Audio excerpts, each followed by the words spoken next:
네, 구성층들 안녕하세요. 또 유튜브를 통해서 영상을 보는 친구들 안녕하세요. 그리고 여러 선생님들, 여러 학부모님들, 그리고 예담탁 같은 팀원님들 안녕하세요. 오늘 역시 말씀 묵상 우리 같이 보도록 하겠습니다. 오늘은 53번째 시간 마가복음 5장 10절에서 20절 말씀입니다. 마가복음 5장 10절에서 20절 말씀 먼저 보도록 하겠습니다.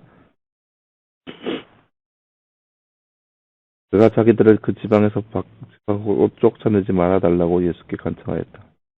고산 곁에 방목하는 큰 돼지떼가 있었는데 그들이 그분께 간청하여 말하기를 우리를 저 돼지들에게 보내어 그들 속으로 들어가게 하소서 하니 예수께서 그들에게 허락하심으로 또 영들이 나와서 돼지들 속으로 들어갔다. 그러자 한 2,000마리쯤 되는 그 돼지떼가 바다를 향하여서 기찻길을 따라 돌진하여 바다에 빠져 죽었다. 그 돼지를 치던 자들이 달아나 쌍업과 마을들에 전하니 사람들이 무슨 일이 일어나는지 보려고 왔다.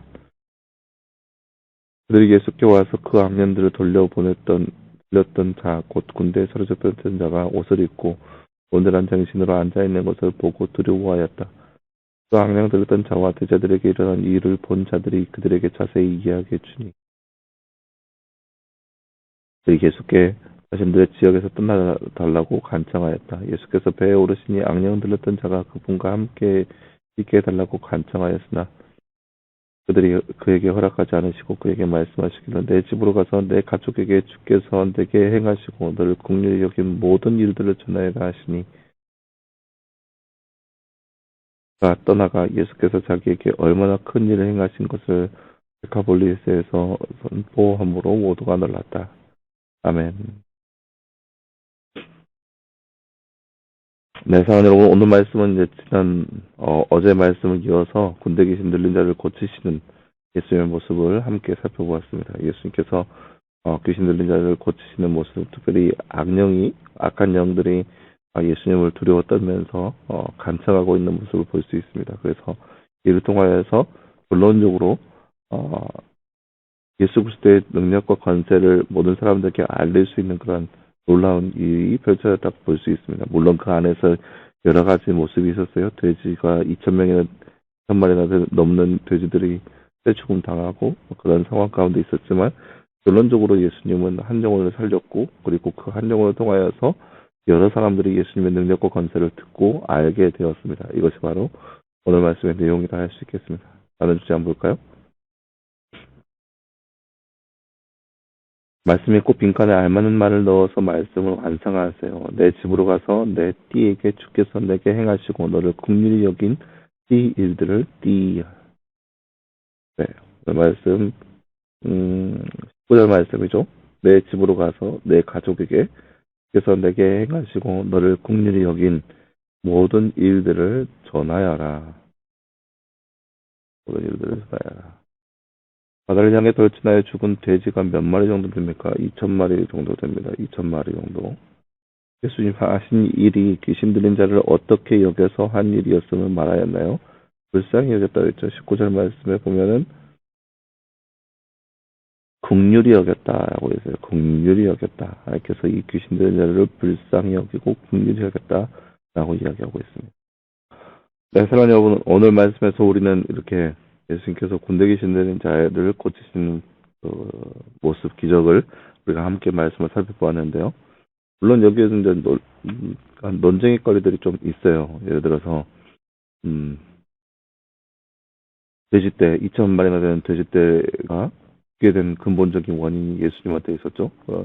예수님께서 뭐 남의 재산을 그렇게 함부로 막 그렇게 하시는 게 옳은가 막 그런 것들 막 논쟁의 거리가 되기는 해요. 물론 그 논쟁의 거리들이 예수님께서 어, 지시한 것이 아니라 허락하였다는 것. 돼지떼에 들어가게 허락해 주세요. 알았어요. 그래 하려면 해라라고 허락해 준 거죠. 돼지떼에 들어가라 명령하신 건 아니라는 것이 이제 신학자들이 하는 주장 중에 하나이고 또 한 가지는 이 돼지 자체가 유대인들에게 율법으로 금지된 거였어요. 부정한 짐승이었어요. 근데 유대인 사이에 이 돼지들이 있는 것이 과연 옳은가? 예수님께서 이러한 귀신으로 인해서 심판하신 것이 아닌가라고 하는 그런 주장도 있는데 이 말씀에서는 그것이 중요한 것이 아니라 중요한 것은 예수님께서 이 귀신 들렸던 자를 불쌍히 여겼다는 거예요. 남들은 아무것도 할 수 없고, 막 그가 막 힘이 세서 쇠사슬을 결박한다 해도 쇠사슬을 다 끊어버리고, 막 스스로 돌로 자기 몸을 해하고 있는 그런 상황 가운데 아무도 그 사람에게 할 수 있는 것이 아무것도 없고, 그런 상황 가운데 그렇게 방치되어 있었는데 예수님께서 그를 불쌍히 여기셔서 그에게 마음과 회복을 허락하여 주셨다는 거죠. 이처럼 예수님께서는 이 땅 가운데 그렇게 한 영혼 한 영혼을 사랑하는 마음이 있다는 거예요.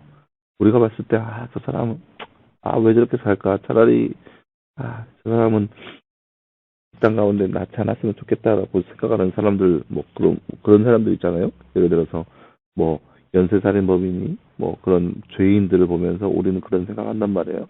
저 사람은 뭐 사람들이 얘기하기를 저 사람이야말로 사형을 당해야 된다 막 그렇게 주장하는 것도 있는데 하지만 예수님은 이 세상 가운데 어떤 사람이든 간에 한 영혼 한 영혼을 그렇게 사랑하신다는 거예요. 남들이 다 포기하고 방치하고 있는 이 귀신 들린 자를 예수님께서는 그 사람을 긍휼히 여기시고 불쌍히 여기셔서 그들의 그 사람에게 회복을 허락하여 주셨다는 거예요. 이것이 바로 오늘 말씀의 키포인트 중에 하나라는 거예요. 예수님은 그러한 긍휼적인 마음이 우리 가운데 있다는 거예요. 이 땅 가운데 살아가고 있는 우리의 모습 가운데 남들은 다 포기하고 남들은 다 방치하고 있는 우리의 모습이라 할지라도 예수님은 우리를 사랑하여 주셔서 끝까지 우리를 인도하신 분이라는 거예요. 이것이 바로 예수님의 사랑이고 예수님의 은혜입니다. 그런데 그렇게 그냥 고치시는 것으로 끝나는 것이 아니라 사명을 허락해 주세요. 그러니까 있잖아요. 방치되고 있는 사람들을 구원하는 것도 참 놀라우신 은혜인데 그 사람을 꺼내다가 그 사람에게 사명까지 부여해요. 어떤 사명이요? 가서 전하라고. 가서 전해서 수많은 사람들이 예수 그리스도를 알게 되고 예수 그리스도를 더욱더 듣게 되고 깨닫게 됩니다. 이것이 바로 은혜라는 거예요. 예전에 사도 바울도 디모데에게 편지를 보면서 나는 내가 하나님 앞에 행악자고 비방자고 폭행자였는데 하나님께서 이러한 나를 선택하셔서 이방인의 선지자로 보내주셨다. 이것이 은혜라고 하는 거죠. 바울은 그것을 정말로 놀라운 은혜로 여겼어요. 어떻게 예수 그리스도를 핍박하고 그렇게 모질게 구했던 자신의 모습을 하나님께서 불쌍히 여기시고 예수님께서 자신을 불쌍히 여기시고 건져내어 주셔서 그 악한 길에서 벗어나게 하시고 거기서 끝나는 것이 아니라 사명을 주어서 이방인의 사도로서 사명을 부여주신 것이 너무나 크신 은혜라고 하는 거예요. 마찬가지로 오늘 말씀에도 남들이 다 무시하고 다 방치하고 있는 아무것도 할 수 없는 그런 버림받은 사람이지만 예수님께서 그를 선택하셨고 그를 낫게 하셨고 온전케 하셨고 회복하여 주셨고 거기다가 거기 사람에게 사명을 부여해 주셨다는 거예요. 우리도 마찬가지예요. 이 땅 가운데 우리가 어떠한 삶을 살아가고 있든 간에 예수님께서 우리를 사랑하셔서 우리의 죄된 것에서 우리를 건져내어 주시고 우리 모두에게 사명을 허락하여 주셨어요. 그 사명을 완수할 수 있는 우리의 모습이 되어야 할 것입니다. 우리가 처하고 있는 어떠한 상황이든 간에 그 상황 안에서 우리가 지니고 있는 그 공동체 안에서 예수 그리스도를 알리고 전하고 전파할 수 있는 그 사명을 온전히 완수할 수 있는 바로 저와 여러분의 삶이 되기를 간절히 소망합니다. 함께 기도하겠습니다. 하나님 감사합니다. 주님 오늘 말씀에서 우리는 군다기심 들린 자를 고치시는 예수님의 모습을 우리가 함께 살펴보았습니다.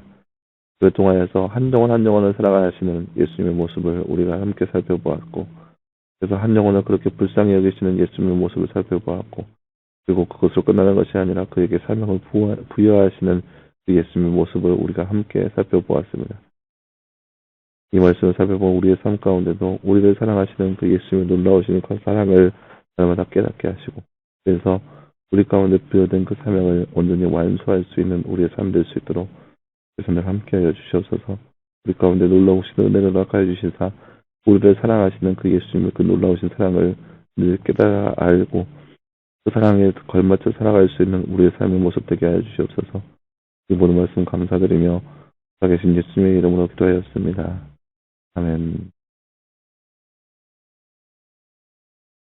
네, 사랑하는 여러분 감사합니다. 여러분 내일도 역시 말씀 묵상이 있습니다. 말씀 묵상 꼭 기억하시고 말씀 묵상을 통해서 날마다 승리할 수 있는 저와 여러분의 모습 되었으면 좋겠습니다. 특별히 내일은 수학 능력 평가 시험이 있는 날인데 우리 고3 학생들을 위해서 함께 기도해 주시고 또 우리 행여나 이제 영상을 보고 있는 고3 학생들은 우리가 열심히 기도하고 있다는 것 사실을 기억하시고 하나님께서 여러분을 위하여서 항상 늘 동행하고 계신다는 그 사실을 기억하고 그래서 믿음으로 담대함으로 주어진 길에 제대로 나갈 수 있는 저와 여러분 모습 되었으면 좋겠습니다. 여러분 수고했고요. 아무튼 내일 말씀 묵상을 통해서 다시 한번 뵙도록 하겠습니다. 여러분 수고했습니다.